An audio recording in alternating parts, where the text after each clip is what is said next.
केंद्रीय निवडणूक आयोगाकडून राष्ट्रवादीच्या नव्या ठरावांना मान्यता. राष्ट्रीय अध्यक्षपदी सुनेत्रा पवार, पारधी खासदार. राष्ट्रवादी काँग्रेस पक्षाच्या अंतर्गत रचनेत गेल्या 2 महिन्यात मोठे फेरबदल झाले असून आता पक्षाची धुरा अधिकृतपणे सुनेत्रा पवार यांच्या हाती आली आहे. 16 फेब्रुवारी ते 11 मार्च 2024 दरम्यान घडलेल्या वेगवान घडामोडीनंतर केंद्रीय निवडणूक आयोगाने पक्षाच्या नव्या ठरावांना आणि कार्यकारिणीला मान्यता दिली आहे. त्यामुळे सुनेत्रा पवार यांची अध्यक्ष म्हणून आणि पार्थ पवार यांची खासदारकी कायदेशीररित्या भक्कम झाली आहे. पक्षातील बदलांची सुरुवात 16 फेब्रुवारी 2026 रोजी झाली. सूत्रांनी दिलेल्या माहितीनुसार या दिवशी निवडणूक आयोगाला एक नवी पक्ष घटना सादर करण्यात आली होती. यामागे कार्याध्यक्ष प्रफुल्ल पटेल यांना राष्ट्रीय अध्यक्षांच्या समकक्ष अधिकार देण्याची तरतूद करण्यात आली होती. मात्र निवडणूक आयोगाने ही नवी घटना स्वीकारली नाही किंवा तिला मान्यता दिलेली नाही.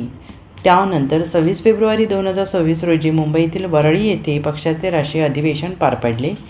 या अधिवेशनात अत्यंत महत्त्वाचे 2 निर्णय घेण्यात आले. Bureau report, SBN Marathi, Mumbai.